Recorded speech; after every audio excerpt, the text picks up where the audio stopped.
বৈশাখ মাসের শেষ দিকটা একটু চুপচাপ বিদায়ের মতো। আকাশের রং ফ্যাকাশে হয়ে আসে, তবু বাতাসে থাকে একরকম কাঁপন, যেন প্রকৃতি বলছে একটা সময় শেষ হলো আর একটা আছে। গ্রাম তখন এক অন্যরকম রূপে থাকে। ধান কাটা শেষ, মাঠ ফাঁকা হয়ে পড়ে। কৃষকেরা একটু নিঃশ্বাস ফেলে, উঠানে বসে তামাক টানে আর বলে, এই বৈশাখ কেমন গেল জানো? বৃষ্টিটা সময় মতো আসলো না, তবু যা হবার তাই হলো। মাঠে মাঠে নীরবতা আর ধানচিটের গন্ধ। ধান কাটার পর মাঠগুলো একরকম শুনশান হয়ে যায়। সেখানে এক মাস আগেও কত হইচই, কাচির শব্দ, হাসির শব্দ, সেখানে এখন শুধু ধানচিটা শুকানোর হালকা শব্দ। ছেলেমেয়েরা ছুটির ফাঁকে মাঠে ঘুরে বেড়ায়। তারা জানে আর কিছুদিন পরেই বৃষ্টি নামবে। এই রোদ্দুরে ভরা দিনগুলো আর থাকবে না। গরু মহিষের পালের সংখ্যা তখন কমে আসবে। চারা জমির কাজ এখনও শুরু হয়নি বলে সবাই অপেক্ষায়।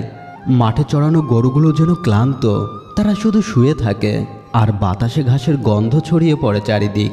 বৈশাখের বিকেলটা হালকা গরমের সঙ্গে মিশে থাকা শুকনা পাতার গন্ধ, আর রাস্তায় ধুলো উড়ে উড়ে ছোট ছোট ঘূর্ণি তৈরি করে। এই সময়ে কিশোরেরা স্কুল থেকে ফেরে, ব্যাগ ছুঁড়ে ফেলেই দৌড়ে চলে যায় মাঠে খেলতে। কেউ ছিপ নিয়ে যায় খালে, কেউ পুকুরে সাঁতার কাটতে যায়, আর কেউ পুকুর পাড়ে বসে মজা করে। দূরে বসে লক্ষ্য করে সেদিকে কলসি কাকে হেঁটে যাচ্ছে বালিকা। কূপ, পুকুর, খাল, বিল, নদী থেকে কলসি কাকে পানি নেওয়ার গল্পটা অনেক পুরনো। মেঠো পথে হেঁটে চলা যেন অপরূপ এক গ্রামের সৌন্দর্য, নিজ চোখে না দেখলে কখনো বোঝা যাবে না। এই বিকালগুলোতে প্রেম লুকিয়ে থাকে বাতাসে, আর কিশোরের হৃদয় দুলে ওঠে, যেন ঝরে পড়া আম পাতার নিচে কোনো গোপন বার্তা লুকিয়ে আছে। বৈশাখের শেষ দিকে শুরু হয় ধান বিক্রি করার এক রমরমট আমেজ।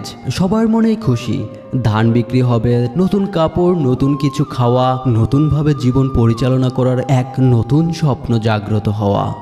গ্রামের কিছু কিছু জায়গাতে বেহালা, ঢোল, বাঁশির সুর ভেসে ওঠে।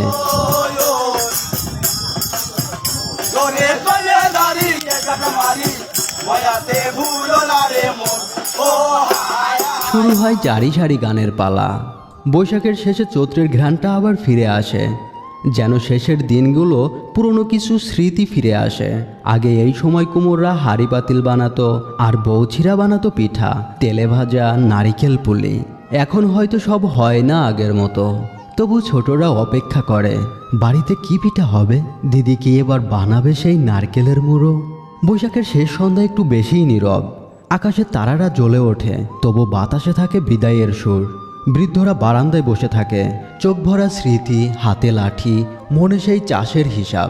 বলে আগে কত নিয়ম করে বৃষ্টি নামতো, আর এখন সব কিছু এলোমেলো। ছোট নাতিপুতিরা পাশে বসে থাকে, সব কথা শুনে কিন্তু কোনো কিছু বুঝে উঠতে পারে না, তবু ভালোবাসে সে কথা শুনতে।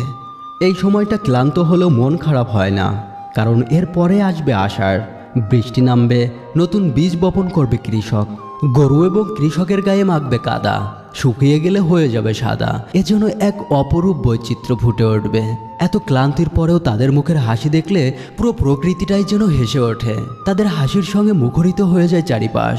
প্রকৃতি যেন একটু থেমে নতুন সূচনা পড়ে, আর গ্রামবাসীরা অপেক্ষা করে যেন এই কদিনের ক্লান্তি, প্রস্তুতি, এক নতুন ফসলের আশা। বৈশাখের শেষ মানে শুধু একটা মাসের সমাপ্তি নয়, এটা হলো ধীর, আবেগময় যাত্রা, যেখানে কিশোরদের চোখে জমে থাকে স্বপ্ন, ফাঁকা মাঠ হলেও হৃদয় ভরে থাকে। এই গ্রাম আমাদের শেকড়, এই বৈশাখের বিকেল আমাদের চেতনার ছায়া। শহর যতই ডাকে, যতই দূরে যাই, বৈশাখের শেষ বিকেল মানেই মনে পড়ে সেই ধান গন্ধ, পুকুর পাড়ে বসা বিকেল, আর গায়ে মেখে থাকা শৈশবের ঘ্রাণ। বৈশাখ মাসের শেষ, বৈশাখ হয়তো চলে যাবে, রেখে যাবে সব স্মৃতি। সেটা আঁকড়ে ধরে আমাদের বেঁচে থাকা। ভালোবাসি আমার গ্রাম, ভালোবাসি গ্রামের প্রকৃতি।